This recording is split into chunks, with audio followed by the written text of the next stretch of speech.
do you know this truth that is being spoken and sung here, that all our needs are met? You know, when we hear these spiritual truths, sometimes it's like, yeah, I got that. I understand that. I agree with that. But do we really, really know it? Do we know it? Do we live it? Do we hold that as we move about our days and our lives? That's what I want to unpack today, this idea that all our needs are indeed met. Now, of course, there are disappointments, right, in life. That's part of life. There are things that don't go the way that we wanted them to. Anybody experience that ever? I think sometimes people think, in New Thought, we got like we've got this idea that like everything is always, Easter, joy. And then there's life and things that happen in life. And there are those times when we feel disappointed, when things don't work out the way that we planned, right? But the thing is, remember that you've probably heard this joke before. Do you want to make God really laugh? Tell her your plans, right? Because there's always a better plan. In divine truth, the divine always has a better plan for us. And so what I mean by that, because we're not separated from that, is when we get caught up in our intellectual mind, in the ideas that we have about what's going to happen and how this is going to roll, and A, B, and C, and then the manifestation at the end of that we have planned. Nothing wrong with any of that, as long as we can hold it in an open hand. As long as we can be willing to say, this that I have thought up, or something better, I give it over to Spirit. I walk in that trust that all my needs will be met and that something will come to fruition that feeds me. So the divine plan, knowing that is always better, even than the deep the desires of our hearts, the preferences that we might have, because there is a deeper knowing in the spiritual heart in us. And that deeper knowing in us is the one to trust. That intuitive urge is the one to follow, right? That guidance. When we're not sure, well, we might try something out and then see how it unfolds from there. As long as we're willing to be a part of the mystery. Karen Taylor Good is another New Thought artist that sort of drives this point home, this idea that there is a bigger plan. In her song where she sings about prayer, and she says, I don't always get what I want. I get what I need. One of the verses that I really like is, I prayed for strength, and I got pain that made me strong. I prayed for courage, and I got fear to overcome. I prayed for faith, and my empty heart brought me to my knees. I don't always get what I want. I get what I need. So how many times have you seen this play out in your life, where something worked out differently than what you had planned, and it actually was better? And I wonder how many times we didn't see the outcome. How many times were you in traffic and you were upset because you wanted to get to your destination, but you might not even know that your life was spared, that you weren't part of an accident that was just up ahead. Or maybe there was a cancellation or a delay of some kind, and you show up at just the right time to help somebody in need. You didn't know what was going on, but there is something greater. There is something bigger that we are a part of. And that's the point, to recognize that. I had a group of friends at Unity on the Temple and the Plaza that we would often do different, go out in the community and share in different events, musical events and other things. And one of the women in the group was named Sandy. And Sandy did everything on her own time. And so you know how it is when a group is moving or trying to get moved, and you have to go get your tickets, or you have to go get your seats, or whatever it is, and they're stragglers. Well, Sandy was so friendly and so approachable and so present to the moment, sort of had that Winnie the Pooh energy, and so beloved, right? Everybody loved Sandy. So she would stop all along the way, talking to strangers, meeting new people, and we'd always be like, Sandy, come on. She would be present to the beauty around her and what was going on. And the thing was, on 3 different occasions, something charmed would happen when Sandy would finally arrive at our destination. In one case, she arrives and receives backstage passes.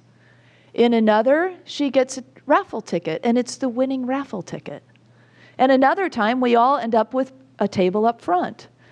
And so every time it was like this completely present way of moving and having your being in spirit that Sandy taught us, and we were blessed by being in that presence.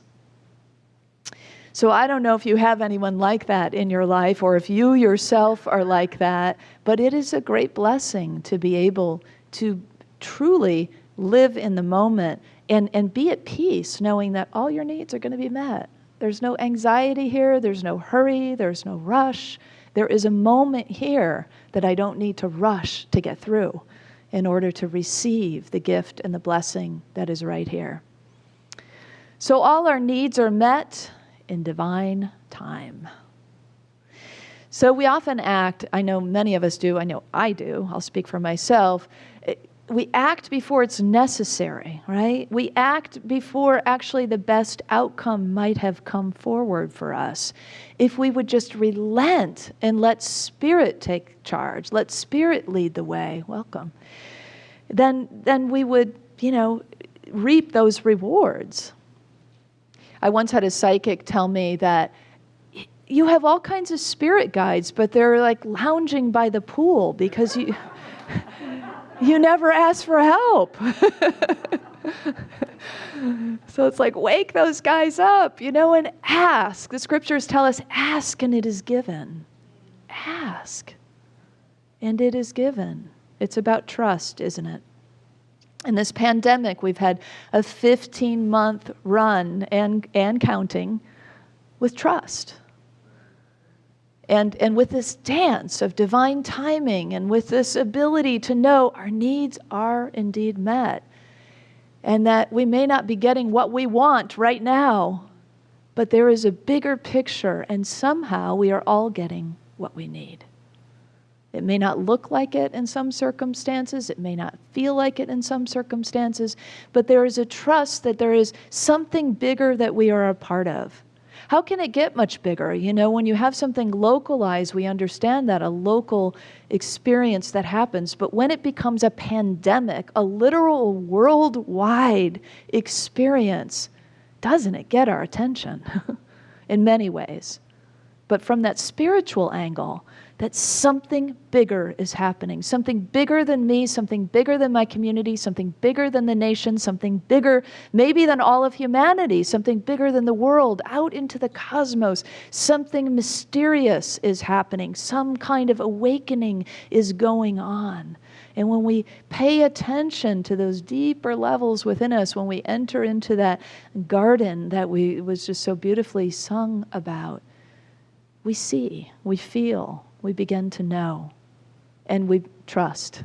We can't always see it all. As my friend Craig, one of my ministerial colleagues, used to say, most of us are busy praying for guidance, but demanding revelation. And really, it's not the way it works, right? We get one step, and then we get the other step, and then, and thank goodness. Because otherwise, it might be just too much for us to take in at once. So it is that we're on these journeys. So one of the things that we have taken, I think, culled from this pandemic is that ability to be in the I don't know. The I don't know when, I don't know how, I don't know why, but I must just embrace and be with the I don't know, or I'll just continue to push up against it and resist it and be miserable. And so instead we learn to go with the flow. We learn to accept, to look for what it is we are grateful, to see the unseen, previously unseen blessings.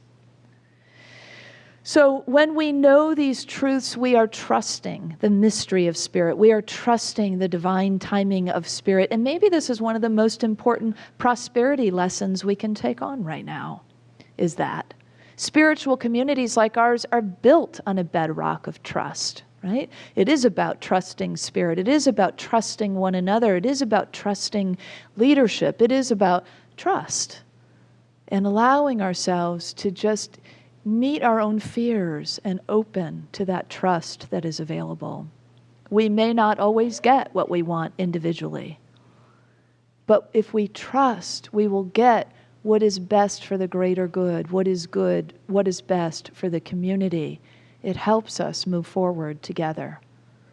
Reuniting in a pandemic is a challenge, right, for all of us. But we continue to be in this together, and the more we trust one another, the more positive and productive our experiences will be. Many of us are familiar with the biblical poetic verse of the lilies of the field and the ravens in the storehouse, right? Where Jesus says, consider the lilies. They don't worry about what to wear, and yet they're so beautiful. And consider the ravens. They don't worry about what to store up, but they are fed every day. And so to consider ourselves being less worried and more present, more aware that our needs will be met. But there's a verse just before that often gets skipped over. You know, we like the poetic ones. But this one is a parable, actually, of the rich fool. And it goes like this. The ground of a certain man yielded an abundant harvest. He thought to himself, what shall I do? I don't have a place to store my crops. He thought about it, and he thought about it. It doesn't say that in the Bible. I'm embellishing a little bit. And he finally said, back to the verse, this is what I'll do. I will tear down my barns and build bigger ones. And there I will store my surplus grain. And I'll say to myself, you have plenty for years to come. Take life easy. Eat, drink, be merry. But God said to him, you fool! This very night your life will be demanded of you. And then who will get what you have prepared all for yourself? Watch out, Jesus warned the crowd as he told this parable. Be on your guard against all kinds of greed. Life does not consist of an abundance of possessions. Be rich toward God. Life does not consist of an abundance of possessions. Prosperity, as much as you might have been told, is not about stuff. It's about being rich toward God. What does that even mean? Be rich toward God. I imagine it like this: as we turn our attention toward the divine, we realize our rich blessings. As we serve the divine, we are richly rewarded. So the other day, I recognize this because you know the divine. Where is the divine? Everywhere, right? In everyone, everywhere in the world. So we have infinite opportunities, right, to turn toward the divine and see and experience those rich blessings. So sometimes we miss it, right? So the other day I had some extra work to do, and Brenly and her nephew who's visiting us went out to dinner. When they came back, I had a pizza in the oven. And she went right to the oven, took it out, started cutting it for me. And I wasn't turned toward the divine. I mean, I saw that she was doing a service for me, but then I zeroed in on the minutia of the cutting board and made some comment about how I cut the pizza or something like that, how I use the cutting board, you know? It's like, yeah, right? You got it? Total miss, right? So don't blame her. She abandoned the task and moved on, right? Cut your own pizza then, right?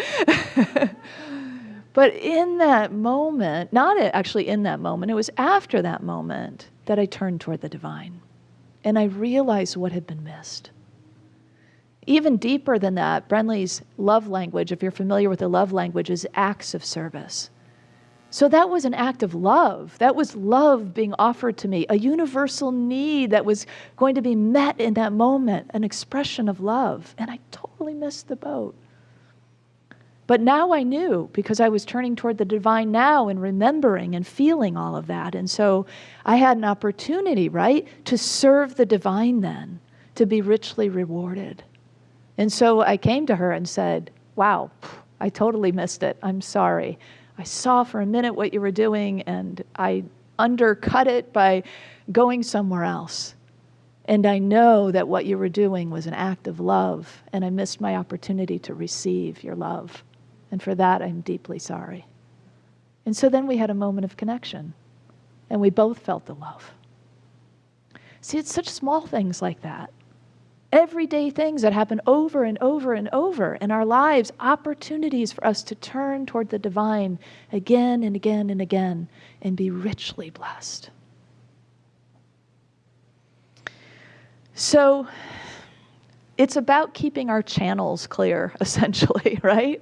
That's what it all comes down to. Prosperity teachings, spiritual teachings. It's about keeping this clear. It's about the release process, nothing to add on. And so the mystics have said this forever, right? That it's about letting go, it's about releasing, it's about giving over, it's about giving away, not adding to. We've already got all the riches and the treasure inside of us that we could ever need. We have abundance bubbling over, right? Spilled over on our laps and running over. The gifts and the blessings that are available, the gratitude that we could feel for those things and experience them, therefore. So what do we do to unclog our channels? We all have different ways of doing that, unclogging the channel of the heart, unclogging the channel of the mind, unclogging the channel of the body. First, we have to notice there's a clog. So when I sit down to write a talk, if I have something on my heart that's heavy or bothersome or something busy in my mind, which is a frequent experience for me, or tension in my body even, I have to clear the channel or the message won't come through. So, and it's true for all of us, I think, right? The message of our lives won't come through if we don't clear the channel. So for me personally, that might look like meditation or going for a swim or a walk or journaling or, chanting. It could be any number of things, and sometimes it takes more than one of those things. I might go do some yoga stretches and come back and go, still there. A lot of times I want to yell, but I always worry about my neighbor calling me and going, is something wrong? Which she did on one occasion. But that is a quick and clear way to just let it all go. There's some breathing techniques in yoga that kind of do the same thing, that just help you let go of whatever that is that feels stuck. So that kind of practice helps us. It's a good thing to do at any time, right? Just to sort of get ourselves ready for the day or get ourselves ready for sleep. Just clear it out, unclog in your own way, whatever that may be. Maybe writing it out is your way. So we all have a message, though, and that message is essentially the way we live our lives, isn't it? It's very much like what Gandhi said. Remember when he was getting on a train and the reporter said, Gandhi, what's your message? And Gandhi said, my life is my message. And isn't that true for all of us? It is how we live. It's how we show up. It's how we put feet to our prayers and enact these teachings. That's the message that gets through. We are going to make mistakes. We are going to miss it sometimes. But when we miss it, do we just hold on to that? I had that opportunity. When I realized the miss, I could have just held that on for myself and said, well, maybe next time. But there would be a part of that divine flow, that prosperity and abundant good that got cut off there too, because I didn't give it back. So there's always opportunities and ways that we can find to complete the circle, to be in the law of circulation of giving and receiving. So these messages, have you ever found or written a message in a bottle? It's such a romantic, sentimental thing, isn't it? This idea of the message in the bottle. And mysterious, right? Who will find it? What will happen when they find it? What is that message that is going to be given? One of these was found actually recently in the Sheboygan River in Michigan. This woman, her name is Jennifer Dowker, is a boat captain in Sheboygan, Michigan, and she leads these scuba diving expeditions. And she actually found recently a message in a bottle. So they were so excited about this mystery, right? What could be in the bottle? What is it all about? So here's some pictures of Jennifer and what they found, and that's the shape the message was in when they got it out. So they didn't want to break the bottle, and there was some water in it. The cork was about halfway in, and they had to take, something very thin to pull it out very carefully so they didn't, ruin the message. And the message, it turns out, was written in 1926. It was 95 years old. Written by a man named George Morrow, who lived there in Sheboygan. And it was very simple. It just said, will the person who finds this bottle return this paper to me and tell me where it was found? That's it. That was the message. And so, as it turns out, Jennifer is a busy mom and captain of a boat. And so she didn't really have time to search down George Morrow. Apparently there's a lot of Morrows in Sheboygan. So she just put a message on Facebook and said, they're going to have to come to me, right? So this is sort of right, that alone is a teaching, right? Like, it's not so much over-efforting. It's like, I'm not going to go knocking on every door and do all this research. It's just like, I'm going to turn it over and let the mystery continue. So on Father's Day, last week, George's daughter called and said, my father made his transition, and we are so thrilled that you found this message, and our family would love to have it in his memory, and that he was a man who loved connecting with people, of course, right? And obviously there was some part of him that loved the mystery of it all, and the mystery of how we are all connected. And so all of this came back around. So I'm wondering, if you were to write a message and put it in a bottle for some future generation to find, what would be your message?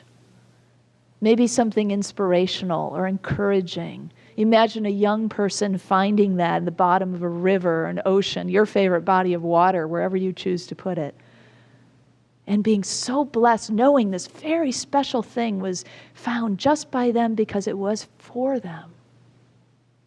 Take a minute just to go within and see, what is your message? In this moment, it might be different than it will be tomorrow, but what would be your message if you were to write your message in a bottle today, right now?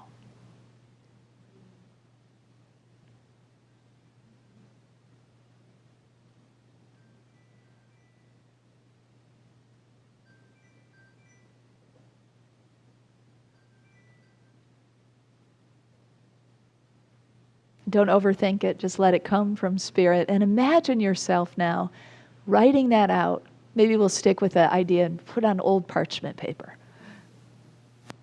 And then roll, you could even do calligraphy if you want. And then roll that up and put it in the bottle, the color of your choice. Putting a cork on it. Thinking about where you'll put it. What maybe if it's a body of water, or maybe you'll hide it somewhere in the bushes, I don't know. Wherever it is that you think might be the best place to put that. Imagine yourself doing that.